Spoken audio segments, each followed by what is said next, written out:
Welcome to Health Literacy Out Loud. I'm Helen Osborne, President of Health Literacy Consulting, founder of Health Literacy Month, and author of the book Health Literacy from A to Z. I also produce and host this Health Literacy Out Loud podcast that focuses on many aspects of health communication, patient education, and health literacy. Today's topic is all about school-based health centers. My guest is Dr. Viju Jacob, a physician who is the medical director and vice president of medical affairs at a large federally qualified health center in the Bronx, New York.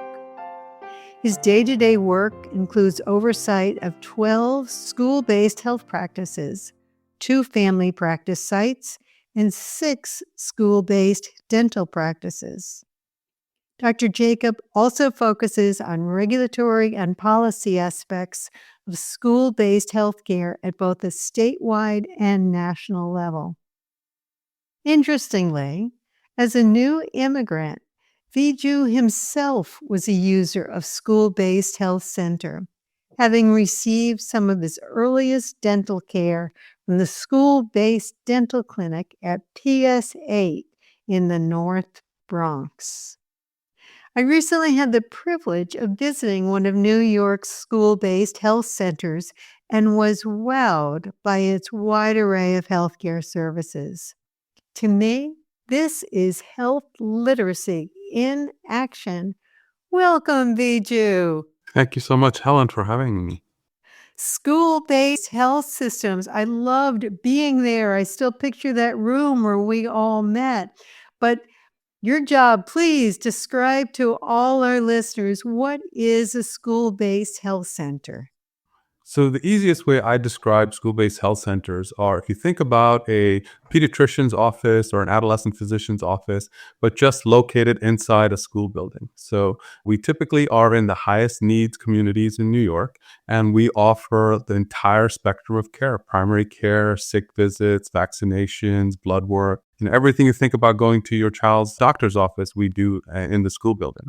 You talk about a child's doctor's office. You oversee a lot of clinics too, but now you've got schools. What is the reason to put the equivalent of a clinic in a school? One of the reasons why school-based health centers exist is, especially in the very high needs communities, many of the parents that are in our communities typically don't have a lot of leeway in time off to take their children in for well visits or sick visits, or if the child gets sick at school, to be able to take them out, to take them somewhere else. So having access to a medical professional in their school building makes lives easier for parents. It also allows students to be treated and potentially return back to school the same day. So it cuts down on their absences. So for instance, if a child is having an asthma attack, rather than having a parent come pick them up, take them to an urgent care center or to their doctor's office, wait for the doctor, get treatment, you may end up missing the whole day. But if you have a school-based health center, the child can come down, get evaluated by the medical professional. If they need some treatment, they get their treatment right then and there. And maybe a period later, they're right back in class. So that's like the biggest advantage, is because the school-based health center is where the children are the bulk of their days. So is it like a clinic where you have to make an appointment, or is it more like a school nurse? I remember from when my kids were little, like something goes wrong and they just get a pass and go down to the nurse's office. So we do both. So just like if at their child's regular doctor, we do have scheduled appointments for children who are coming in for their well visits, or if they need specific testing for something, or we have lots of student athletes at our middle and high schools who need their forms filled out for their sports participation. So we have scheduled appointments for those, but we also take in same day visits, what we traditionally think of as walk-ins. So if someone is sick and needs to be seen, we see them the same day. And typically we have greater access because we're only serving the children in the school building. So we're limited to offering the services only to the children in the school building. So there's a higher ratio of provider to child, so there's easier access for parents. And you probably already know this kids, don't you? And we do. So that's one of the greatest advantages is, especially after a few weeks, most of the children, we've seen their faces, we've seen, they've seen us. So there's a rapport that gets built. My own daughter, who hear stories about me seeing patients at the school-based health center is always interested in coming by because there's always interesting stories, right? As you sort of been there for a while, they build that trust, and then they're much more willing to sort of open up to you about not just their medical issues. They may be talking about their behavioral health issues or mental health issues. They may be talking about some issues that they're having with their parents or families, and we're able to support them in those kinds of care as well. I have this image that you're almost like the relationship that the student might have with their teachers. Exactly. So, we're in the building, we're seeing them all the time. We may be seeing them in the hallway, we may be seeing them during other sort of general health screening activities that are happening. And, many a times by the end of the school year, we get a lot of kiddos who come by and say, "Oh, I just wanted to come by and say hi." And we have to sort of we have Oh, to discourage that behavior. We're like, "No, I love you too, but get back to class. We don't need to be skipping class to come say hi to me and stuff." what a rich blend of that. Now you're talking about some of these clinics are in schools in the areas of the highest need. Can you explain what you mean by that term? So when the state looks at where they authorize school-based health centers to be open, they look at the health statistics in those zip codes, in those sort of geographic areas, and they're looking at communities that typically have poorer statistics, right? So there may be, so in some of our schools, asthma rates are comparably higher than the rest of the state and national averages. Immunization rates may be lower in some of these locations and other areas. So the school is sort of looking at what are the communities where there is a need for medical care that's not being addressed by the general sort of clinics and practices that are out there, and they sort of supplement that care by adding on a school-based health center in those locations. So it's the state that comes up with the idea, like that school could use it, that zip code could use it, or does the school itself say, "We're seeing children who have a lot of healthcare needs." Where does they get originated? So it typically starts at the school. So someone at the school will identify that there is underserved health need. They typically will approach a operator of a school-based health center in a community that they may have relationships with, because many operators of school-based health centers are also either the local federally qualified health center or the local hospital. So, schools typically have some sort of understanding or relationships ongoing with these healthcare providers, so they'll reach out to them. The combination of the two have to go through a application process to the state, where the state will then look at to sort of see, are there enough metrics in that particular school that shows that there is enough of a need in order to authorize a school-based health center. So there's a little bit of a process. We also work with the New York City, because we're in New York City, we work with the New York City Office of School Health, which is a combined office of the Department of Health and the Department of Education. They sort of make sure that there's enough space in the building for a school-based health Oh, center to okay. open, make sure that they help build the relationships with not just the principal, but if there are other sort of community liaisons who are important as part of opening a school-based health center.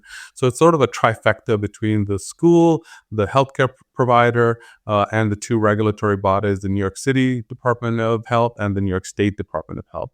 The trifecta model is interesting. Now, I saw that a clinic in New York City, and you're talking about New York State.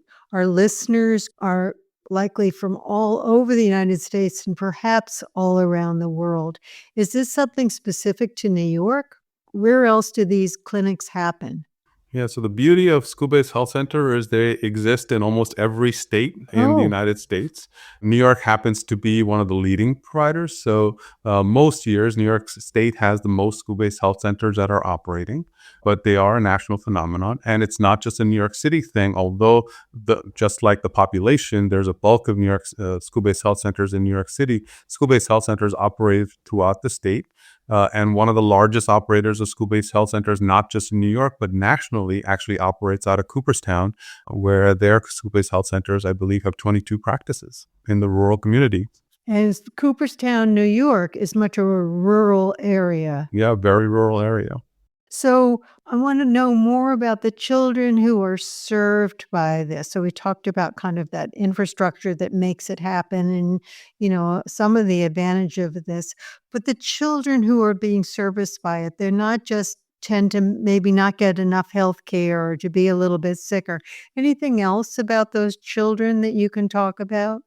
There are sub pockets of those children. So there are new immigrant families that are coming into the healthcare system in America and in New York State who may not right now have access to health insurance. And school-based health centers don't care about health insurance status. We Wow. treat every patient the same. So they get access to the same level of services, same immunizations, if they need any blood work or the forms filled out so they can start school, immunizations so they can stay in school.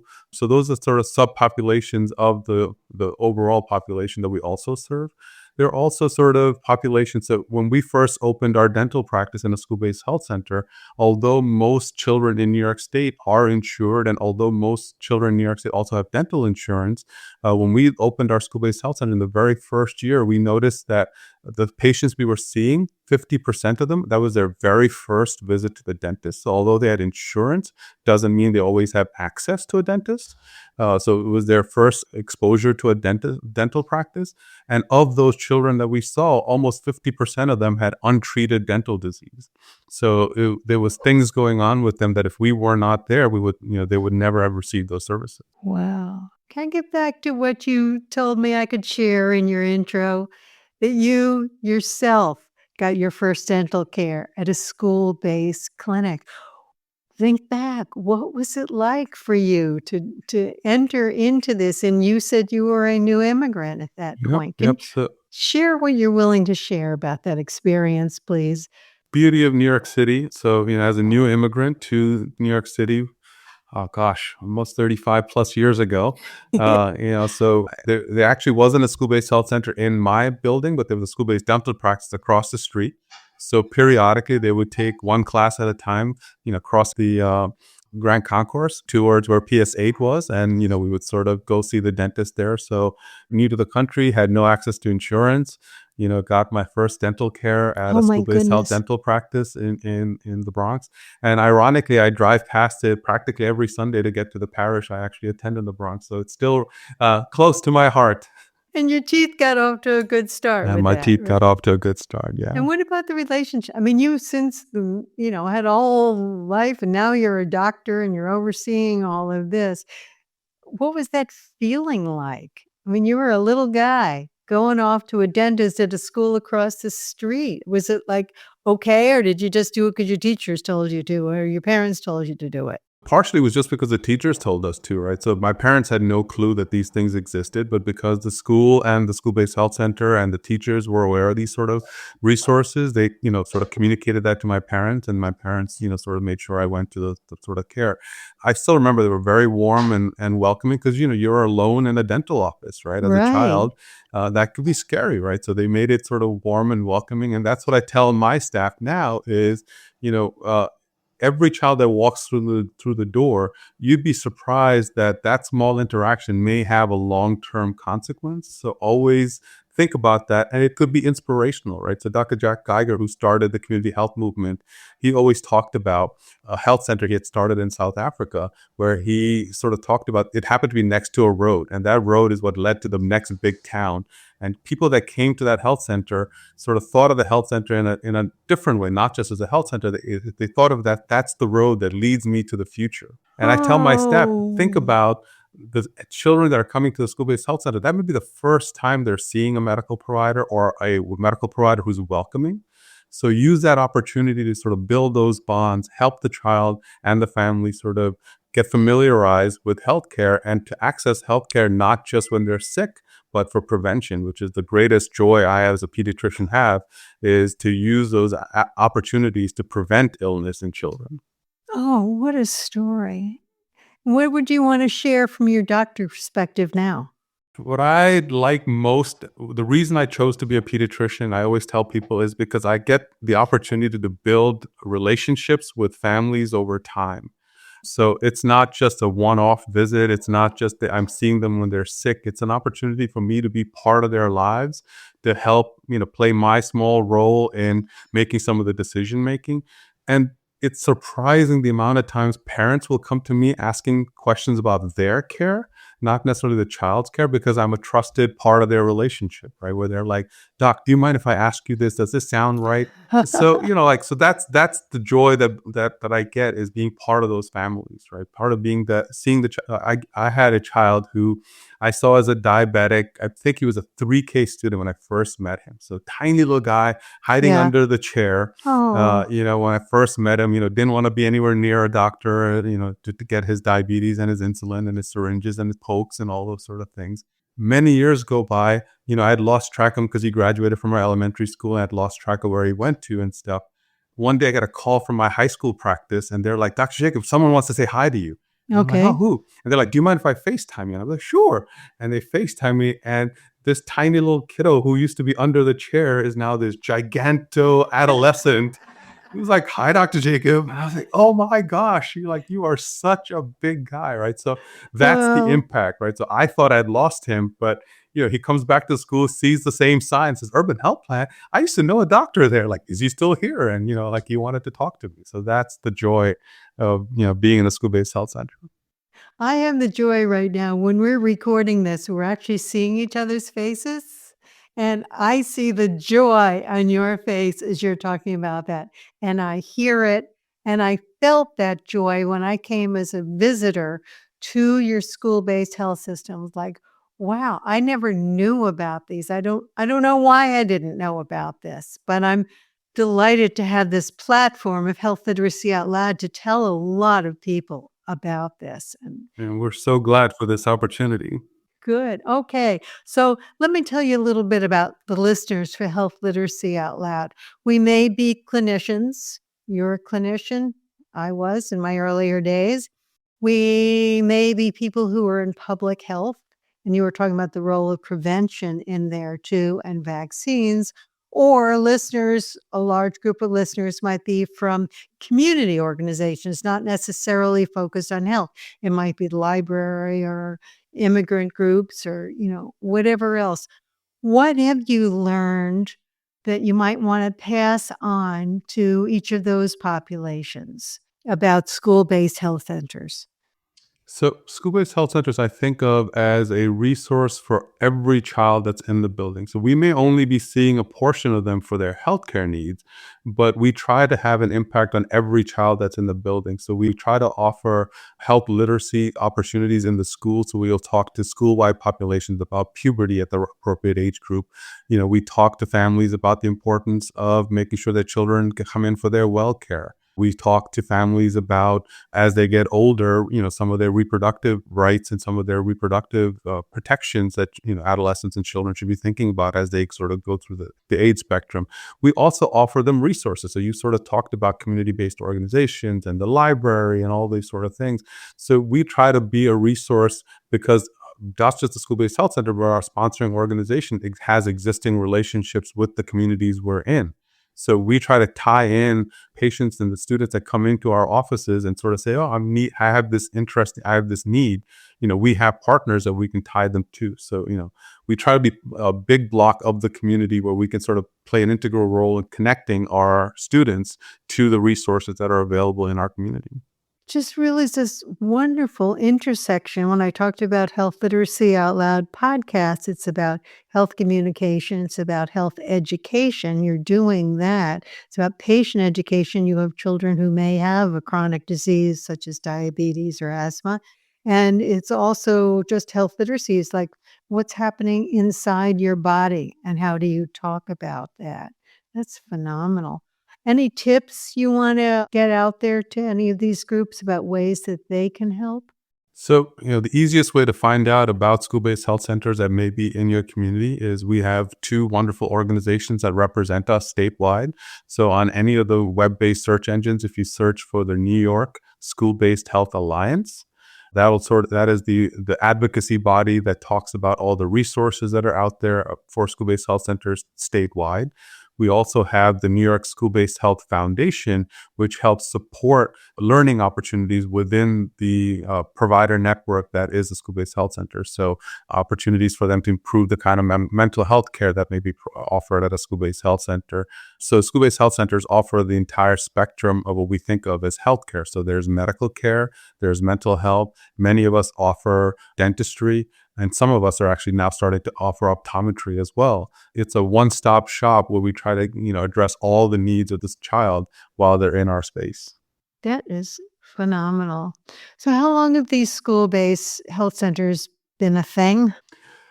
Close to 50 years nationally, but in an organized fashion in New York State since the early 80s.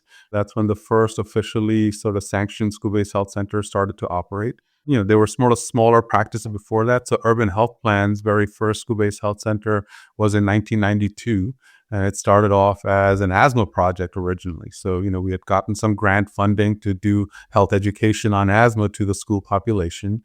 And, with that relationship that we built with the school and the principal, we sort of thought about like, what's the next steps? And, opening a school-based health center was the next step. And originally it was just one little space. There wasn't a lot of fancy equipment in there.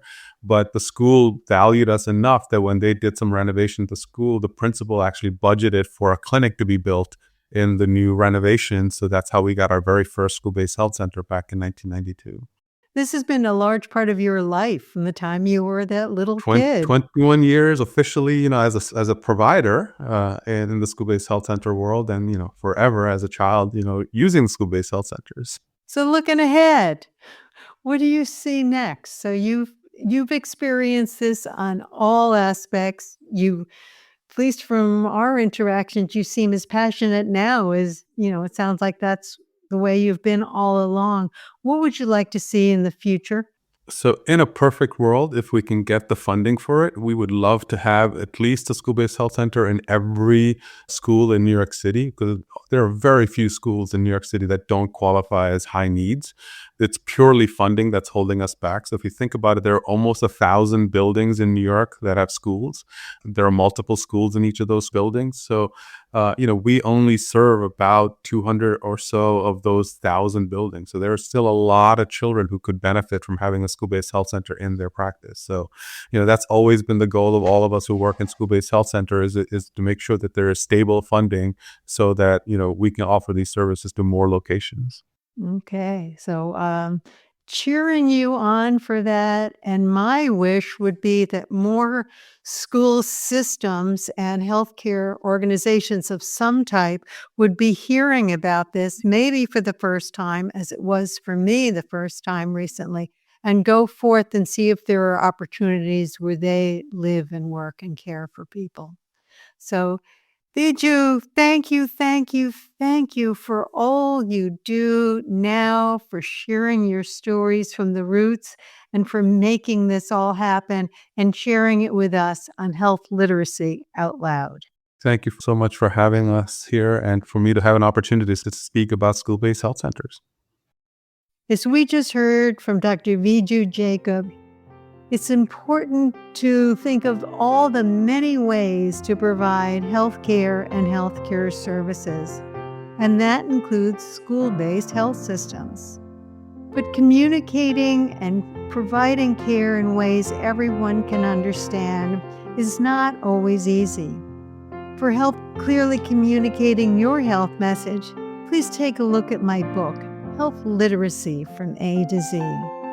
Feel free to also explore my website, healthliteracy.com, or contact me directly at helen@healthliteracy.com. New Health Literacy Out Loud interviews come out the first of every month. Get them all for free by subscribing at healthliteracyoutloud.com or wherever you get your podcasts. Please help spread the word about health literacy out loud. Together, let's tell the whole world why health literacy matters.